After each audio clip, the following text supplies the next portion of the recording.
आज 28 जून 2025 है। जब हम एक स्विच ऑन करते हैं तो कमरा रोशनी से भर जाता है। यह इतना आसान है कि हम इसके बारे में सोचते भी नहीं। लेकिन क्या आपने कभी ऐसी दुनिया की कल्पना करने की कोशिश की है जहां यह साधारण जादू ना हो? एक ऐसी दुनिया जहां सूरज का ढलना सबके लिए दिन का अंत होता था। यह वह समय था जब अंधेरा केवल रोशनी की कमी नहीं बल्कि एक शक्तिशाली शक्ति थी जो जीवन को नियंत्रित करती थी। यह अपने साथ गहरी शांति, एक ऐसी स्थिरता लाती थी जो शांतिपूर्ण भी थी और डरावनी भी। सारा काम रुक जाता था, बच्चों को घर के अंदर बुला लिया जाता था और सड़कें खाली और खतरनाक हो जाती थीं। दुनिया बस आपके छोटे से घर जितनी सिमट जाती थी। जीवन पूरी तरह से सूरज के शेड्यूल से चलता था। किसानों को रोशनी की आखिरी किरण गायब होने से पहले खेतों में अपना काम खत्म करना पड़ता था। बच्चों को शाम के भारी पर्दे की तरह गिरने से पहले अपनी पढ़ाई और खेल खत्म करना पड़ता था। रात बड़े डर और अनिश्चितता का समय थी। जंगली जानवर आजादी से घूमते थे और यात्रा लगभग असंभव थी। लोग लंबे अंधेरे घंटों को बिताने के लिए कहानियां सुनाते थे, लेकिन वे कहानियां भी अक्सर उन खतरों के बारे में होती थीं जो अंधेरे में छिपे रहते थे। अंधेरा एक दीवार था जो लोगों को उनके काम, उनकी पढ़ाई और एक दूसरे से अलग करता था। यह प्रकृति के सामने मानवीय सीमाओं की रोजाना याद दिलाता था। अंधेरे का डर एक वास्तविक और लगातार साथी था। कल्पना कीजिए, एक माँ की जो रात के बीच में एक बीमार बच्चे के बारे में चिंतित है। वह बच्चे का चेहरा स्पष्ट रूप से नहीं देख पाती थी कि बुखार उतरा है या नहीं। कल्पना कीजिए, एक विद्वान की जो एक कीमती किताब पढ़ना चाहता है लेकिन सुबह के सूरज का इंतजार करना पड़ता है। अंधेरे ने जीवन से कीमती घंटे चुरा लिए। वे घंटे जिनका उपयोग निर्माण, सीखने, देखभाल करने और प्रगति के लिए किया जा सकता था। यह एक चोर था जो हर शाम बिना चूके दुनिया की क्षमता और उसकी उत्पादकता को लूटने आता था। हर सूरज का उगना एक बड़ी राहत थी, रात पर एक जीत। इतिहास का यह दौर हमें उन छोटी चीजों की सराहना करने के बारे में एक मूल्यवान सबक सिखाता है जिन्हें हम हल्के में लेते हैं। रात के खाने के बाद एक किताब पढ़ने की, किसी प्रोजेक्ट पर देर तक काम करने की या एक रोशनी वाली सड़क पर सुरक्षित चलने की साधारण क्षमता एक उपहार है। यह एक उपहार है जो सदियों के मानवीय संघर्षों से अंधेरे के खिलाफ पैदा हुआ है। बल्ब से पहले दुनिया एक अलग जगह थी, एक अधिक सीमित जगह। इस इतिहास को समझना महत्वपूर्ण है। यह हमें यह देखने में मदद करता है कि अंधेरे से रोशनी तक की यात्रा केवल एक उपकरण का आविष्कार करने के बारे में नहीं थी। यह मानवीय जीवन की सीमाओं का विस्तार करने और एक उज्जवल भविष्य का सपना देखने के बारे में थी। इंसान हमेशा से साधन संपन्न रहा है।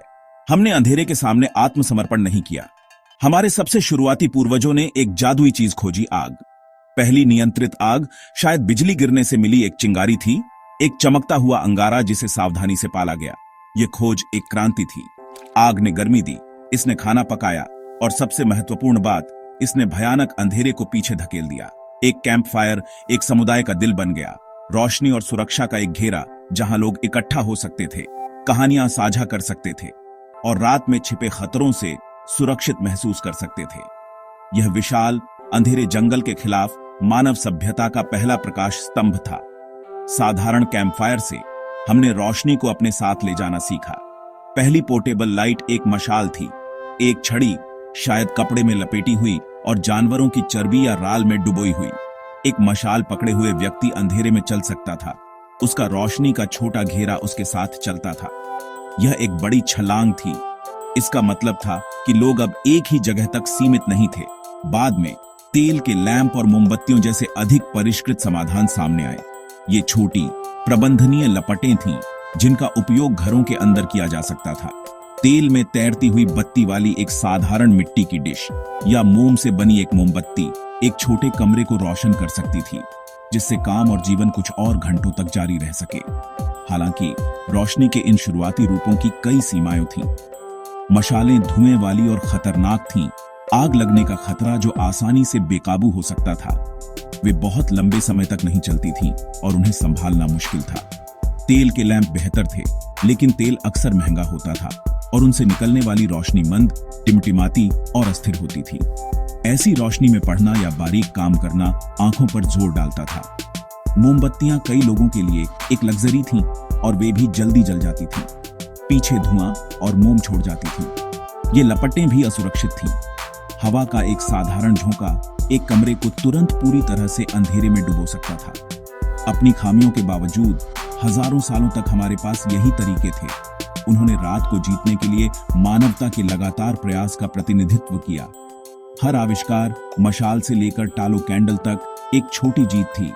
इसने अधिक समय, अधिक सुरक्षा और अधिक ज्ञान के लिए हमारी गहरी इच्छा को दिखाया। एक लैंप की टिमटिमाती लौ आशा का प्रतीक थी, एक वादा कि एक दिन हमें एक बेहतर तरीका मिल सकता है। यह एक धुंधली रोशनी थी, हाँ, लेकिन यह एक उज्जवल दुनिया के सपने को जीवित रखने के लिए पर्याप्त थी, जो आने वाली पीढ़ियों के लिए विचारकों और आविष्कारकों की जिज्ञासा को बढ़ावा देती थी। साफ, सुरक्षित और स्थिर रोशनी के स्रोत की यात्रा किसी एक व्यक्ति से शुरू नहीं हुई। यह एक लंबा रास्ता था जिसे कई प्रतिभाशाली दिमागों के काम से पाटा गया।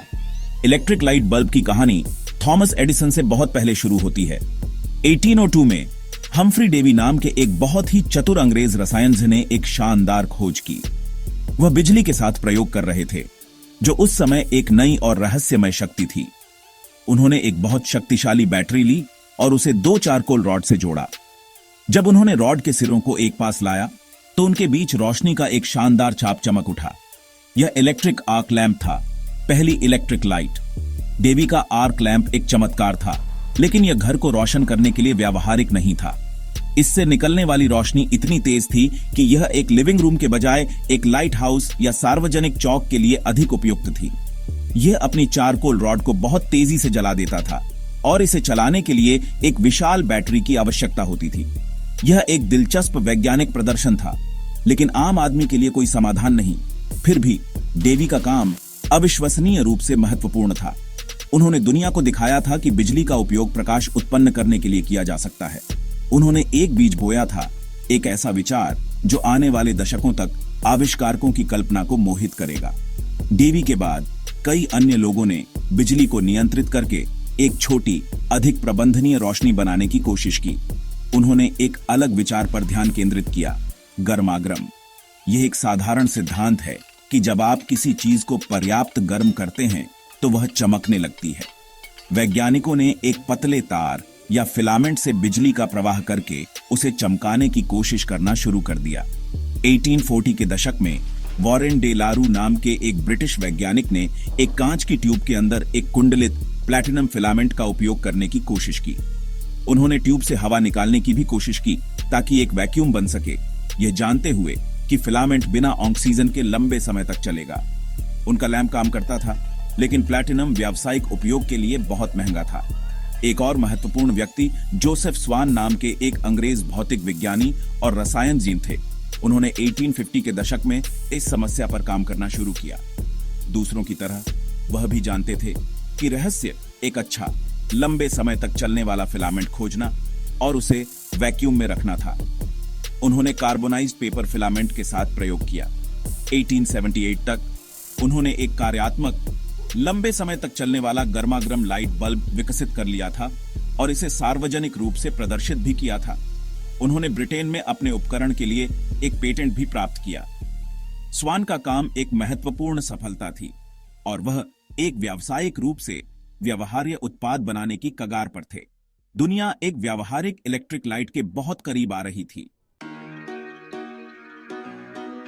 जहां जोसेफ स्वान इंग्लैंड में प्रगति कर रहे थे, वहीं अमेरिका में अटलांटिक पार एक दृढ़ निश्चयी और ऊर्जावान आविष्कारक ने भी अपना ध्यान इलेक्ट्रिक लाइट की बड़ी चुनौती पर लगाया था। ये शख्स थे थॉमस अल्वा एडिसन। एडिसन सिर्फ एक शानदार आविष्कारक नहीं थे, वह एक दूरदर्शी भी थे जिनका एक बड़ा सपना था। वह सिर्फ एक सिंगल लाइट बल्ब का आविष्कार नहीं करना चाहते थे, वह इलेक्ट्रिक लाइटिंग की एक पूरी प्रणाली बनाना चाहते थे जो पूरे शहरों को सुरक्षित और सस्ते में बिजली दे सके। उन्होंने 1878 में प्रसिद्ध रूप से घोषणा की कि वह बिजली को इतना सस्ता कर देंगे कि केवल अमीर लोग ही मोमबत्तियां जलाएंगे। यह एक साहसिक और महत्वाकांक्षी वादा था। एडिसन जानते थे कि सफलता की कुंजी सही फिलामेंट खोजना था। यह एक ऐसी सामग्री होनी चाहिए थी जो बहुत लंबे समय तक बिना जले चमक सके और इसे बनाना सस्ता होना चाहिए था। उन्होंने और उनकी बड़ी शोधकर्ताओं की टीम ने अपनी प्रसिद्ध प्रयोगशाला मेनलो पार्क, न्यू जर्सी में एक महाकाव्य खोज शुरू की।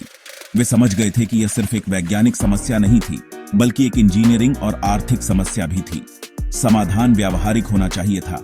यह कुछ ऐसा होना चाहिए था जिसे हजारों की संख्या में बनाया जा सके और हर घर में इस्तेमाल किया जा सके। उनकी प्रयोगशाला अथक गतिविधि का केंद्र बन गई। हर संभावना का परीक्षण करने के लिए दिन रात काम करती रही। चुनौती बहुत बड़ी थी। एडिसन की टीम ने आदर्श फिलामेंट खोजने के लिए हजारों विभिन्न सामग्रियों का परीक्षण किया। उन्होंने नारियल के रेशे और मछली पकड़ने की लाइन से लेकर दाढ़ी के बाल और बांस तक आप जो कुछ भी सोच सकते हैं, सब कुछ आजमाया। प्रत्येक सामग्री को सावधानी पूर्वक तैयार किया गया, एक पतले धागे का आकार दिया गया और एक कांच के बल्ब के अंदर रखा गया जिसमें से हवा निकाल दी गई थी। फिर वे उसमें से बिजली का प्रवाह करते और देखते। अधिकांश सामग्री कुछ सेकंड या मिनटों में जल जाती थी। असफलताएं ढेर होती गईं, लेकिन एडिसन का हौसला अटूट था। उन्होंने हर असफलता को हार के रूप में नहीं, बल्कि एक सबक के रूप में देखा। एडिसन का दृढ़ संकल्प पौराणिक था। उनका मानना था कि आविष्कार 1% प्रेरणा और 99% पसीना है। उन्होंने और उनकी टीम ने 24 घंटे काम किया। अक्सर प्रयोगशाला में सिर्फ कुछ घंटों के लिए सोते थे। यह अथक प्रयास बिजली से रोशन दुनिया के उनके स्पष्ट दृष्टिकोण से प्रेरित था। वह सिर्फ एक उत्पाद का आविष्कार करने की कोशिश नहीं कर रहे थे, वह भविष्य का निर्माण करने की कोशिश कर रहे थे। दुनिया से उनका वादा एक शक्तिशाली प्रेरक था, जिसने उन्हें और उनकी टीम को अनगिनत निराशाओं से गुजारा। वह जानते थे कि अगर वह सफल हो सकते हैं, तो वह दुनिया को हमेशा के लिए बदल देंगे और वह किसी भी चीज को उन्हें रोकने नहीं देंगे। तो एडिसन और दूसरे जिस लाइट बल्ब को परफेक्ट करने की कोशिश कर रहे थे, उसके पीछे का बड़ा रहस्य क्या था? इसके पीछे का विज्ञान असल में काफी सीधा और खूबसूरत है, कुछ ऐसा जिसे हम सब समझ सकते हैं। यह रेजिस्टेंस नाम के एक सिद्धांत पर आधारित है। कल्पना कीजिए कि आप एक बहुत भीड़ वाले कमरे से होकर निकलने की कोशिश कर रहे हैं। इसमें बहुत कोशिश लगती है और संघर्ष से आपको गर्मी लग सकती है। बिजली को भी कुछ ऐसा ही महसूस होता है जब वह कुछ खास मटेरियल से होकर बहती है। एक पतला तार, जिसे फिलामेंट कहते हैं, उस भीड़ वाले कमरे जैसा काम करता है। यह बिजली के बहाव का विरोध करता है। यह संघर्ष परमाणु स्तर पर बहुत ज्यादा घर्षण पैदा करता है, जिससे बहुत ज्यादा गर्मी पैदा होती है। जब फिलामेंट इतना गर्म हो जाता है तो वह चमकने लगता है। इसे इनकैंडेसेंस कहते हैं।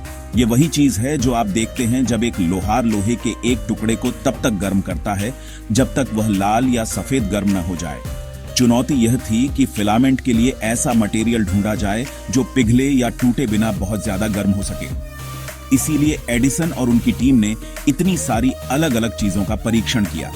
उन्हें बहुत ज्यादा रेजिस्टेंस और बहुत ज्यादा मेल्टिंग पॉइंट वाले मटेरियल की जरूरत थी। यह इतनी मजबूत होनी चाहिए थी कि गर्मी और बिजली के करंट को लंबे लंबे समय तक झेल सके।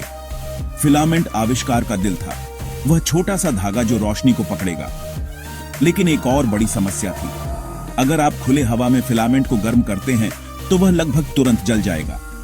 ऐसा इसलिए होता है क्योंकि हवा में मौजूद ऑक्सीजन गर्म फिलामेंट मटेरियल के साथ मिलकर ऑक्सीडेशन नाम की प्रक्रिया में जुड़ जाती है, जो बस जलने का एक बहुत तेज रूप है।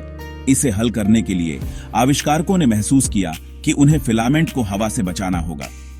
इसका समाधान था इसे एक ग्लास ग्लोब या बल्ब में बंद करना। फिर एक वैक्यूम पंप का उपयोग करके वे ग्लास के अंदर से ज्यादा हवा निकाल देते थे। यह वैक्यूम वातावरण फिलामेंट को जलने के लिए जरूरी ऑक्सीजन से वंचित कर देता था, जिससे यह सेकंड के बजाय घंटों तक चमकता रहता था। तो एक लाइट बल्ब का जादू 3 साधारण हिस्सों के एक साथ पूरी तरह से काम करने से आता है। सबसे पहले आपके पास ग्लास बल्ब होता है, जो एक सील और सुरक्षात्मक घर प्रदान करता है। दूसरा, आपके पास अंदर का वैक्यूम होता है, जो एक ऐसा वातावरण बनाता है जहां फिलामेंट नहीं जलेगा। और तीसरा, आपके पास सबसे महत्वपूर्ण फिलामेंट होता है, वह पतला तार जो बिजली का विरोध करता है, गर्म होता है और रोशनी पैदा करने के लिए तेजी से चमकता है। यह एक बहुत पुरानी समस्या का एक अद्भुत सुरुचिपूर्ण समाधान है। यह एक छोटा आत्मनिर्भर ब्रह्मांड है जिसे एक उद्देश्य के लिए डिजाइन किया गया है, एक छोटे कैद तारे को सुरक्षित रूप से पकड़ना और हमारी दुनिया को रोशन करना। एक सफल लाइट बल्ब तक का रास्ता सीधा नहीं था। यह एक लंबा और घुमावदार रास्ता था जो हजारों असफलताओं से भरा था। थॉमस एडिसन और मेनेलो पार्क में उनकी टीम के लिए हर दिन एक नया प्रयोग होता था और अक्सर एक नई निराशा। वे घंटों एक नया फिलामेंट तैयार करने में लगाते, उसे सावधानी से एक बल्ब में रखते और हवा पंप करते। फिर बड़ी उम्मीद के साथ वे बिजली जोड़ते। कभी कभी फिलामेंट जलने से पहले ही टूट जाता था। दूसरी बार वह एक पल के लिए तेजी से चमकता और फिर बुझ जाता। हर असफलता को उनकी नोटबुक में विस्तार से दर्ज किया जाता था। उनके संघर्ष की सबसे प्रसिद्ध कहानियों में से एक उनकी सफलता के बारे में है। अनगिनत सामग्रियों का परीक्षण करने के बाद उन्होंने अपना ध्यान आम सूती सिलाई धागे पर केंद्रित किया। उन्होंने इसे सावधानी से एक ओवन में बेक किया जब तक कि वह शुद्ध कार्बन में बदल न गया। यह प्रक्रिया, जिसे कार्बोनाइजेशन कहा जाता है, बेहद नाजुक थी। कार्बन के धागे भंगुर होते थे और अक्सर टूट जाते थे। कई असफल प्रयासों के बाद वे आखिरकार एक नाजुक हेयरपिन के आकार के कार्बन फिलामेंट को सुरक्षित रूप से एक बल्ब के अंदर डालने और एक वैक्यूम बनाने में कामयाब रहे। 22 अक्टूबर 1879 को उन्होंने उसमें से करंट गुजारा। फिलामेंट एक नरम नारंगी रोशनी के साथ चमकने लगा। टीम मंत्रमुग्ध होकर देखती रही। उन्हें उम्मीद थी कि यह मिनटों में बुझ जाएगा, जैसा कि कई अन्य बुझ गए थे, लेकिन यह चमकता रहा। मिनट दर मिनट, घंटे दर घंटे छोटी सी रोशनी स्थिर बनी रही। एडिसन और उनके आदमी खुशी से झूम उठे। उन्हें वह मिल गया था। बल्ब 13.5 घंटे तक चमकता रहा और फिर अंत में बुझ गया। यह वह प्रूफ ऑफ कॉन्सेप्ट था जिसकी उन्हें जरूरत थी। इसने दिखाया कि एक अच्छे वैक्यूम में एक उच्च प्रतिरोध कार्बन आधारित फिलामेंट एक टिकाऊ और व्यावहारिक रोशनी प्रदान कर सकता है। यह अपार धैर्य और कड़ी मेहनत से मिली शुद्ध जीत का क्षण था। यह अंतिम उत्पाद नहीं था, लेकिन यह वह कुंजी थी जिसने दरवाजा खोला। दृढ़ता की यह कहानी हम सभी के लिए एक शक्तिशाली सबक है। जब एक रिपोर्टर ने बाद में एडिसन से पूछा कि 1000 बार असफल होने पर कैसा महसूस हुआ, तो उन्होंने प्रसिद्ध रूप से जवाब दिया, मैं 1000 बार असफल नहीं हुआ। लाइट बल्ब 1000 चरणों वाला एक आविष्कार था। यह खूबसूरत दृष्टिकोण उनकी अविश्वसनीय मानसिकता को दर्शाता है। उन्होंने हर असफलता को एक आवश्यक कदम आगे बढ़ने के रूप में देखा। यह सीखने का एक तरीका कि क्या काम नहीं किया। उन्मूलन की इस प्रक्रिया ने उन्हें समाधान के करीब ला दिया। यह हमें सिखाता है कि सफलता अक्सर असफलताओं के पहाड़ पर टिकी होती है और सच्चा जीनियस कभी असफल न होने में नहीं, बल्कि एक बार और कोशिश करने का साहस और दृढ़ संकल्प रखने में होता है। एक व्यावहारिक, किफायती लाइट बल्ब का आविष्कार सिर्फ एक तकनीकी उपलब्धि नहीं थी, इसने मानव समाज को मौलिक रूप से बदल दिया। अचानक दिन अब केवल सूरज की रोशनी के घंटों तक सीमित नहीं रहा। एक स्विच के झटके से रात को पीछे धकेला जा सकता था, जिससे काम, पढ़ाई और मनोरंजन के लिए अधिक समय मिल गया। कारखाने, जिन्हें कभी सूर्यास्त पर बंद करना पड़ता था, अब कई शिफ्टों में 24 घंटे काम कर सकते थे। इसने औद्योगिक उत्पादन में नाटकीय रूप से वृद्धि की और आर्थिक विकास के लिए एक प्रमुख इंजन था।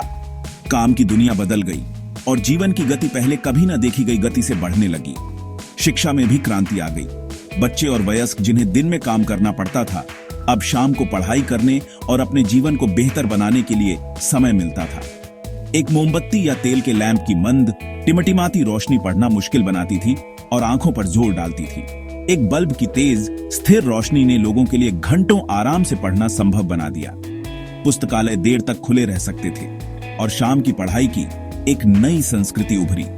अधिक लोगों के लिए दिन के अधिक घंटों तक ज्ञान तक इस पहुंच ने एक अधिक शिक्षित और कुशल आबादी बनाने में मदद की, जिससे सामाजिक गतिशीलता और व्यक्तिगत उन्नति के अवसर खुले।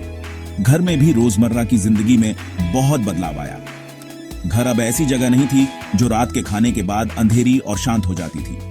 परिवार एक अच्छी रोशनी वाले कमरे में इकट्ठा होकर बात कर सकते थे, खेल खेल सकते थे या पढ़ सकते थे। जो काम अंधेरे में करना मुश्किल था, जैसे सिलाई या मरम्मत, अब शाम को किए जा सकते थे। इससे भी महत्वपूर्ण बात यह है कि घर सुरक्षित हो गए। मोमबत्तियों और तेल के लैंप जैसी खुली लपटों से आग लगने का खतरा काफी कम हो गया। सड़कें, जो कभी अंधेरी और खतरनाक थीं, अब स्ट्रीट लाइट से रोशन हो गई, जिससे लोगों के लिए रात में चलना सुरक्षित हो गया और एक अधिक जीवंत रात्रि जीवन और सामाजिक संस्कृति को बढ़ावा मिला। मनोवैज्ञानिक प्रभाव भी उतना ही महत्वपूर्ण था। लगातार विश्वसनीय रोशनी ने सुरक्षा और आशावाद की भावना प्रदान की। इसने अंधेरे के प्राचीन भय पर मानवीय सरलता की जीत का प्रतिनिधित्व किया। लाइट बल्ब ने मानव गतिविधि को फलने फूलने दिया, दिन और रात के प्राकृतिक चक्र से अप्रतिबंधित। इसने हमारे जीवन के सक्रिय, उत्पादक और आनंददायक हिस्से को हर दिन कई घंटों तक बढ़ा दिया। व्यस्त कारखाने के फर्श से लेकर घर के शांत अध्ययन कोने तक साधारण ग्लास बल्ब ने मानव जीवन के नक्शे को चुपचाप फिर से बना दिया था, जिससे हमारी दुनिया उज्जवल, व्यस्त और सुरक्षित हो गई। जब हम लाइट बल्ब की कहानी पर पीछे मुड़कर देखते हैं तो हम पाते हैं कि यह सिर्फ एक आविष्कार की कहानी नहीं है। यह मानवीय जिज्ञासा और अपने जीवन को बेहतर बनाने की हमारी लगातार खोज की कहानी है। एक प्रागैतिहासिक गुफा के अंधेरे से लेकर आज के जगमगाते शहरों तक की यात्रा हमारी सपने देखने, एक बेहतर दुनिया की कल्पना करने और उस सपने को हकीकत बनाने के लिए अथक परिश्रम करने की हमारी क्षमता का प्रमाण है। लाइट बल्ब ने सिर्फ हमारे घरों को रोशन नहीं किया, इसने हमारे दिमाग को भी रोशन किया। इसने हमें दिखाया कि हजारों सालों से चली आ रही समस्याओं को विज्ञान, रचनात्मकता और थोड़ी सी जिद से हल किया जा सकता है। लाइट बल्ब के बारे में कई दिलचस्प बातें हैं जो इसकी स्थायी विरासत को दर्शाती हैं। उदाहरण के लिए लिवरमोर, कैलिफोर्निया के एक फायर स्टेशन में एक बल्ब है जिसे सेंटेनियल लाइट के नाम से जाना जाता है। इसे पहली बार 1901 में चालू किया गया था और अविश्वसनीय रूप से यह आज भी चमक रहा है। यह 10 लाख घंटे से अधिक समय से जल रहा है। यह उल्लेखनीय बल्ब उन शुरुआती डिजाइनों की स्थायित्व और प्रतिभा का प्रतीक है। यह हमें याद दिलाता है कि पहले आविष्कारकों का लक्ष्य कुछ ऐसा बनाना था जो टिकाऊ हो, कुछ ऐसा जो वास्तव में विश्वसनीय हो। यह उन अग्रदूतों को एक शांत, चमकती हुई श्रद्धांजलि है जिन्होंने हमारी दुनिया में रोशनी लाई। अंततः लाइट बल्ब एक शक्तिशाली प्रतीक बन गया। जब हमारे पास कोई अच्छा विचार आता है तो हम अक्सर उसे किसी के सिर के ऊपर एक लाइट बल्ब के जलने की तस्वीर के साथ दिखाते हैं। ऐसा इसलिए है क्योंकि आविष्कार ही खोज के उस पल का प्रतिनिधित्व करता है। यह नवाचार एक नए विचार की चिंगारी और एक कठिन समस्या का समाधान खोजने के साथ आने वाली अचानक स्पष्टता का प्रतिनिधित्व करता है। बल्ब प्रगति का प्रतीक है, एक संकेत है कि हम आगे बढ़ सकते हैं और अज्ञानता और सीमा के अंधेरे को पीछे छोड़ सकते हैं। यह एक छोटी सी वस्तु है जो पूरी मानवता के लिए एक बहुत बड़ा अर्थ रखती है। निष्कर्ष में बल्ब की कहानी हर मायने में अंधेरे से प्रकाश तक की हमारी यात्रा की कहानी है। यह सिर्फ रात के भौतिक अंधेरे को जीतने के बारे में नहीं था, यह नई संभावनाओं और नए सपनों के लिए एक द्वार खोलने के बारे में था। एडिसन की प्रयोगशाला में उस पहले सफल बल्ब से निकली रोशनी आशा की एक किरण थी। इसने दुनिया को बताया कि भविष्य उज्जवल होगा। इसने हमें काम करने, सीखने, बनाने और एक दूसरे के साथ रहने के लिए अधिक समय दिया। इसने हमें सिखाया कि दृढ़ संकल्प और साहस के साथ कोई भी चुनौती बहुत बड़ी नहीं है और कोई भी अंधेरा ऐसा नहीं है जिसे दूर नहीं किया जा सकता।